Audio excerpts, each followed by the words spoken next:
Okay, so this is about the third time I've tried to record this video because of technical difficulties throughout the previous recording, so we're just gonna go through this pretty quickly. Hello again. This is basically my recap of UFC 305 and overall just my opinions from it. First match off is Stuart Nicole and Jesus Aguilar as kind of like the opener. Aguilar won in the first round via a guillotine choke, in very much in the Dustin Poirier style of it, which I thought was pretty like funny that he did. And overall, just like my opinion of the match is, like when I was watching it, like yeah, I only lasted one round, but I also like know for a fact and this didn't get away from me. Thank you. Already know about how many times I record this. But that's the point.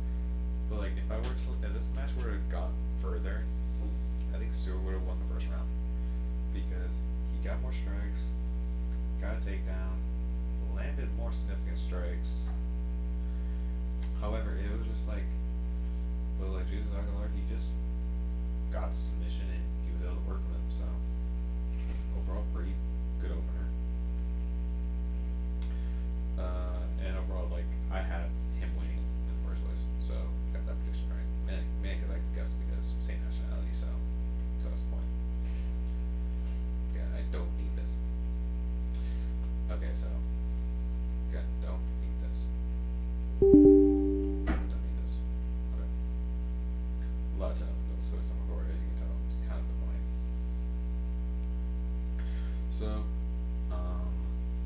Ricky Glenn and Song Keenan.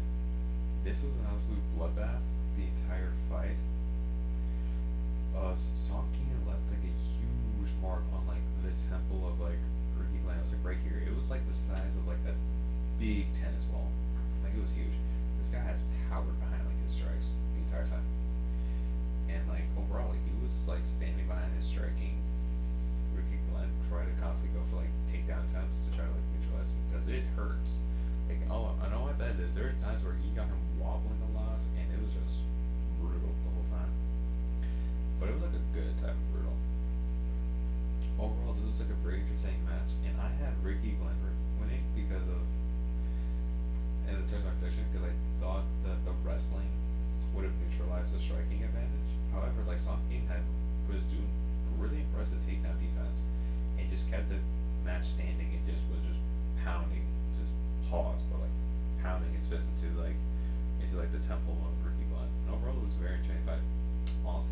I honestly would argue it should have been like a fight of the night contender. I honestly feel like they should have got something because this was an absolute banger coming from early prelims. And speaking of bangers, Tom Nolan versus Alex Reyes, the brother of Dominic Reyes, which I did not know about when I recorded the video. Didn't find out that until during the match. However, this match didn't even load. So, it was United Citizens for Tom Nolan, which I did predict he would have won. But however, I felt like the score honestly should have been like 29-28, mainly because of like the first round. Like, mainly because of the fact is like Alex Reyes got Tom Nolan down to the mat. He got to the floor. He was trying to get working submissions, better strike percentages in terms of accuracy, equal on significant strikes, but he landed more. And I feel like he won it. But after that, it was just Tom Nolan just going like crazy, just trying to like work something. However, I will say there was one thing about Tom Nolan that kind of annoyed me is that he was very like jumpy to like get into the offense. And I feel like for a match like this, I feel like he should have used more of his range because he's 6'3". He's the tallest lightweight on the roster. I think of all time. Actually, I think he's the tallest of all time. I think, but I could be wrong about that. But like, no, yeah, I feel like he should have just hit behind his range a little bit more. And honestly, I feel like in my opinion, is it's like if you were to give him like another like unranked lightweight, I feel like they would be able to find that chin and get a KO. Because Alex Reyes was like clipping him a lot in between like the exchanges. So honestly, like my thing for Tom Nolan is either like he should like learn to utilize more of his feints, use his high behind his knife a little bit more, or just move up a weight class. Honestly, but overall, it was like a really fun match. Really, I think it was really entertaining. And overall, like my rankings for the prelims, I give this like a 4 out of 10. It was very entertaining all throughout the matches. Really was. First off, for the opener of the regular prelims, Jack Jenkins versus Herbert Burns, and Jenkins won by KO, which I kind of thought he would. However, it's like I thought it would be more like ground and pound based because Herbert Burns is a grappler. It's like the environment of like, oh, like grappler versus striker, and no, I am not worrying about my virus protection. You can skedaddle, please. Thank you. But no, yeah, but it's like, but Herbert Burns is mainly just high behind his jab the entire time and just looking for takedowns. He got 2 off, but like in terms of like the striking base, it was like Jack Jenkins was winning. Like the only round that I think, heck, even if it went the full distance, I had Jack Jenkins winning it really, because it's like, look at it, it's like the only match, the only like round I could argue, you could maybe make the argument for it was round 1, and that was it. Out of that, it was like, look at this, it's like knockdowns, just a lot better percentages. It's like, look at the percentages, like gaps between it, like honestly, like Jack Jenkins would have won this match, but just kind of good, he got KO with this. In my opinion, it's like maybe even give him like the next time he fight, maybe give him like a headliner to like a prelim, or give him like an opener to a main card. Honestly, like deserves it at this point. Next up is Casey O'Neill versus Luna Santos. Honestly, my opinion, this is just kind of just like solid match. It was basically just like, it was kind of boring. Casey O'Neill was basically just like dominating the entire match. Like round 1, it was just a stand-up match. Just like, it was just like the difference is kind of like night and day to how many total strikes was being landed. Second round was more just like that, going for takedowns, trying to neutralize it, but like, look again, the striking difference. And the third round, it was just like obvious. It's like, it was a very obvious, just kind of like just beat down, just the older veteran, just kind of not even think it was older. It's just like more of just a more experienced fighter going against like the newer fighter, and then just beating just nonstop over and over again. Overall, pretty boring fight. However, not as boring as this one. Josh Cubayo versus Ricardo Ramos, which honestly should have been like a fight in that, because these guys fought their hearts out. It was a split decision. It basically was scored, 2 matches were scored, and 2 judges favored Ramos in this fight, which, just from like looking at this, I don't really see, I can barely see why it could possibly, because it's like, if you look at the match, it's kind of like Caballo dominated in the whole striking department. However, it's like Ramos got the grappling. However, it becomes a question of just kind of like, how much do you value it? And like, look at the first round. I honestly had it for Cubayo for the first round. If not, he definitely deserves second round. Third round, I mean, you got a takedown, you got some more strikes in. But just honestly, just in my, I think it was just one of those matches where it was like the moments within the matches determine the judges, not like the overall look. Because if you look at the match, Cubayo most likely should have like won, but because also depends how much you value grappling. However, in my view, I thought Cubayo was gonna win, and he lost. However, he did lose by a split decision, which is like, I mean, it's not horrible, but at the same time, it's just kind of like, it's like I thought he would have won that match. I honestly thought he would have. However, it was a good match, good displays from both fighters over here, so just kind of like overall pretty entertaining. This was a weird one. Junior Taffa versus Valtor Walker. Again, it's just like Valtor basically got like, he got a leg lock and rolled, and then during the roll, Junior Taffa like did like a yelp, and they stopped the match from it.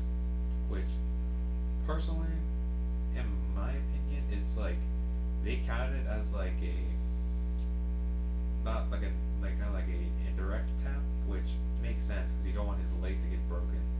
But at the same time, it's like, it's 4 seconds left in the first round. I would have seen if Junior Taffa could maybe fought it a little bit to maybe like wait until he's get into the second round. That's my opinion. But like after that, it was like Junior Taffa was just being like a baby, just like flipping off put him off a round. He slapped Valtor during like the exchange, but at the same time, it was just kind of. But also during, he also did grab the cage twice, and was just kind of like just letting him kind of like lay on top of him, which kind of makes me feel like that Junior probably should have like worked more on his grappling. Because like, come on, like, I feel like I don't do better than that. I get there's like a size discrepancy between these two fighters, because Valtor is like 6'6", like 260, and Junior is like 6'3", 240. However, it's just kind of like a dude, like, could know better. I also did thought it was funny that Valtor kind of called out his brother. I thought that was pretty funny. So like, yeah, no. Overall, like, my opinion is just kind of like a dude, like, you shouldn't have acted like that, but at the same time, it's kind of like, I understand why, because it felt kind of like a bullshit at the time. But overall, like, I felt like for the prelims, I gave this like a 3 out of 5, mainly because for the way it ended, and then the Casey O'Neill Luna Santos fight was kind of boring. However, they did have 2 really good performances. Like, no, this is more of like a one-sided beatdown. This was just an overall good performance. So overall, I give this like a 3 out of 5. And last but not least is the prelims. We first start off with Li Jinglian versus Carlos Freitas. Lee got dropped. It was the type of drop where it's like, Dan Cormier's making Joe saying, give him the smelling salts. Like, horrible. Like, he got 2, like, he knocked him down, like, twice, and was basically just kind of like, and basically just dropped him. Like, it was a complete drop. And honestly, if you were to tell me, like, oh, hey, like the first round was more of a toss-up because it was mainly like both guys trying to figure the other one out. However, I would give the favor to Lee because he was just throwing out more punches, trying to figure something out. However, the second round, it was just like Carlos basically just dropped him and just it was like a savage type of drop, just like a mess. Like, this dude is like insane. He has like power. Because Lee never been knocked out before in his career. So the fact that he got knocked out was kind of crazy. However, I think it's like, I feel like for his next opponent, I feel like you might as well just give him more of like a ranked opponent, honestly. Maybe like a Jeff Neal. Like a Jeff Neal would be pretty fun. And then Lee, honestly, I feel like he either has to retire or he fights Song Keenan. That's honestly like what my argument is. Like, more of like in a UFC China or like a China fight night. I think that would be pretty fun to watch, honestly. That's honestly my feelings about this. Next up is Jairzinho Rosenstrike and Taito Iwasa. And also, just before I forget, I had Carlos Freitas winning this fight. Won by a split decision. Does this look like a split decision win to you? Just look at the difference. This should have been a unanimous decision for Rosenstrike win. Because there is no way that Ty could have won this match. Like, this is literally the environment of like home cooking basically for him. Because I'm sorry, but like, this man got close to like more than double, 2.5 times him in striking, because this was just a stand-up match. They were literally just playing patty cake throughout most of the time, and it basically just Rosenstrike just like putting out pressure, and Ty was just kind of trying to survive. Honestly, I just feel like Taito Iwasa should just retire. He just has to. Dude's washed. Get him out of here. I don't feel like he should start. I don't feel like he should be in the main card of another fight anymore. Because like, seriously, like, this is horrible. This is a horrible performance by him. He should just get out of here. Sorry for the harshness. I still love Taito Iwasa as a personality, but as a fighter, I'm just like, dude, you gotta leave. Next up, Tattoo Dan Hooker versus Mateus Gamrot. Hooker won via split decision, which honestly, kinda disagree. I felt like Mateus should have won because if you look at it, it's like they have the same striking, like exact similar stats, but Mateus Gamrot had more of the grappling. Like, I'm not arguing for it because I wanted Dan Hooker to win, but it's just kind of like, the fact that he got ruled a split decision favorite out of this is kind of crazy. Just off of like look at like stats and everything. Like, I will say this. Like, I feel like the score should have been 20. It should have been closer to like a 29-28 because first round Mateus Cameron easily wins. Second round, I can see an argument for like maybe Dan Hooker maybe doing maybe the significant strike difference. However, it's just kind of like the third round is just like third round I can maybe see it being like a toss up round, but like yeah no, it's just like I don't really see it because Mateus was trying to threaten it in other areas because of the stand up.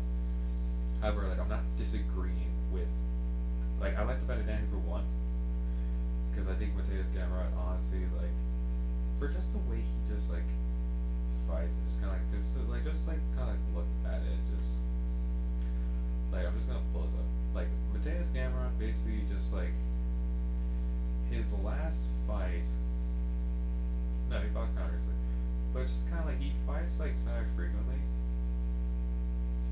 but he's also just like fighting to guys where it's just kind of just like he's just kind of being like that gatekeeper and he's just kind of getting lucky. So the fact that Dan Hooker kind of got a win is kind of like resonant. And honestly, if I was Dan Hooker, I would try to argue to be a backup fighter for like the number one contender or fight Gaethje. That's honestly my opinion for it. I would say his grandma probably maybe fight like maybe fight like a Patty Pimblett maybe because he lost to the Brinkle number 11. So I feel like maybe giving him the Patty would probably wouldn't be that bad. But overall, like fun night. I wouldn't say this is fine and night worthy, honestly.